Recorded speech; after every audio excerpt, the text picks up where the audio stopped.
Imagine lying in bed at night and hearing a voice whisper your name. Not once, not twice, but every single night. A voice that wasn't inside your head. A voice that didn't belong to anyone in your home. A voice that seemed to rise from the floorboards beneath your feet like someone trapped in the shadows of your own house. For most people, this would be a nightmare. For one family, this was the beginning of a journey that uncovered a crime so old, so deeply buried, and so deliberately erased that it had been forgotten for centuries.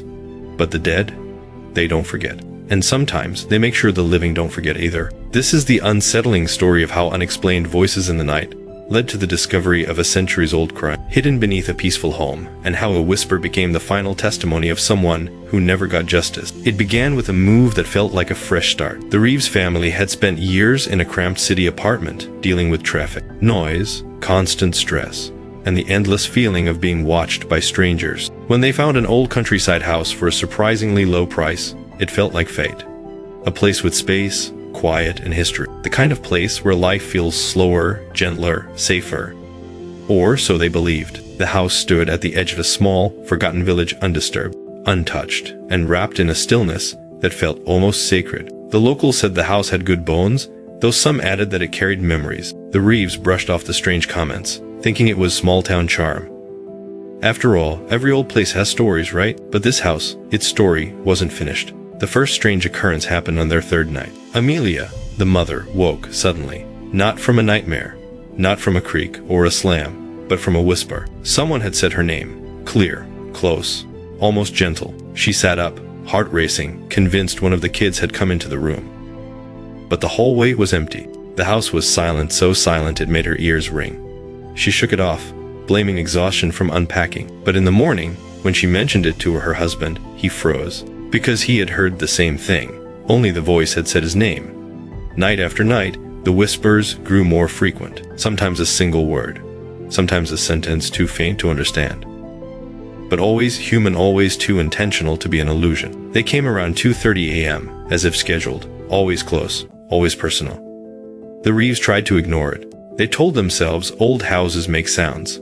They told themselves wind slips through cracks. They told themselves their minds were playing tricks on them. But nothing could explain what happened on the seventh night. That night, the whisper wasn't soft. It wasn't gentle. It wasn't asking for attention, it was demanding it. A desperate voice called out. Loud enough to shake Amelia awake.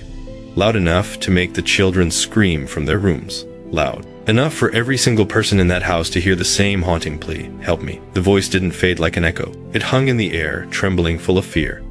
That was the moment denial ended. Someone wanted to be heard. The family started investigating every corner of the house. They checked vents, searched the attic, tested the floors, even called a plumber to check for strange vibrations. Nothing. No explanation, no hidden speakers, no animals, no faulty pipes. Just an old house that kept its secrets well. But then, the youngest child, Lily, revealed something chilling. She said the voice didn't sound like it came from the air, it sounded like it came from the ground. From under the house, as if the earth itself was speaking. Her parents dismissed it at first, but the fear in her eyes convinced them to listen. So, they followed her to her room. She pointed to a specific spot on the floor, a corner she never stepped on, a place she avoided instinctively. They tapped the boards, expecting the hollow thud of an old home. Instead, the wood sounded uneven, like something sat beneath it. The voice returned that night, this time more urgent, more desperate. And for the first time they understood a word clearly. Below. The next morning, they pulled up the floorboards. Beneath them, they found a layer of dirt, old bricks, and a strange circular outline that looked like the top of something buried. It wasn't part of the original foundation, it was older, much older. They dug carefully, inch by inch, their hearts pounding with every scrape of the shovel. After several hours, they uncovered a small, sealed stone hatch.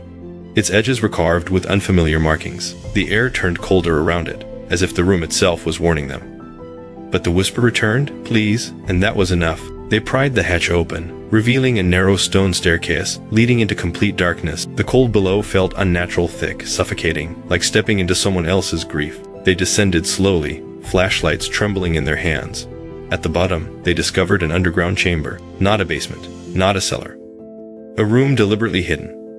Built centuries earlier, the walls were stone, covered with symbols that time had nearly erased. But the most unsettling detail wasn't the architecture, it was the feeling. The air held a heaviness that pressed against their skin, a sadness so intense it felt alive. Then they found it. In the center of the room lay a wooden chest, rotting and fragile. Inside was a bundle wrapped in decayed cloth. When they unwrapped it, they realized what they had uncovered: a set of human remains. Small, fragile, a child. The room fell silent, and then the whisper returned. Soft, thankful, aching. Finally, the Reeves stood frozen, realizing they were standing inside a tomb. A tomb that had been sealed and hidden away for centuries. A tomb that belonged to a child who was never meant to be found. But this was just the beginning. They reported the discovery immediately. Authorities arrived, shocked by the existence of a room that wasn't on any blueprints, any maps, or any recorded history of the house.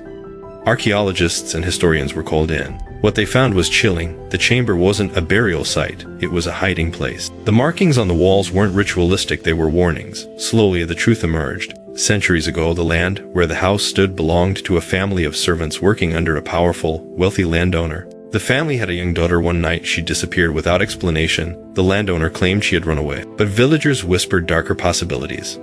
Her parents were punished for losing her. No body was ever found. No one questioned the landowner, because in that era, power erased guilt as easily as brushing dust from a coat sleeve. What no one knew was that the child had been hidden, but the most haunting part came months later, when the Reeves family believed everything had finally returned to normal. Life had settled. The house felt warm again.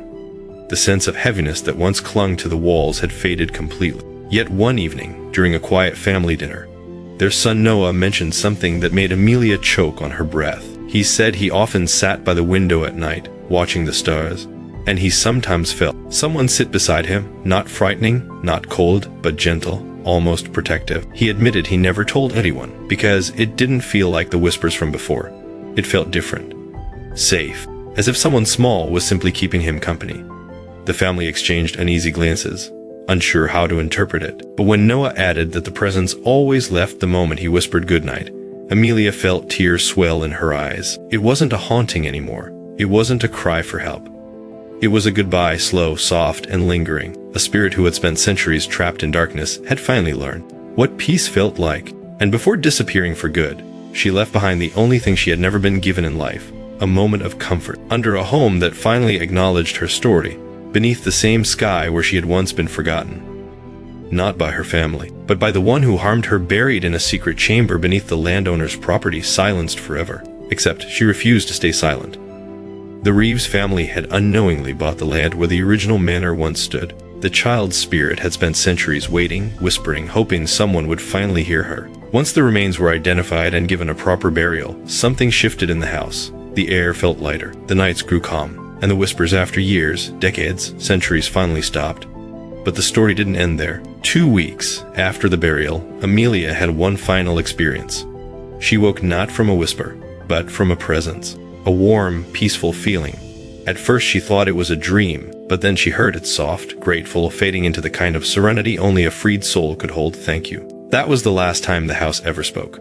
The Reeves stayed in the home, not out of fear, but out of respect. They felt honored to have played a role in bringing peace to a life stolen long ago. And the villagers, who once saw the house as a place with memories, began to understand what that truly meant. Some stories disappear into time.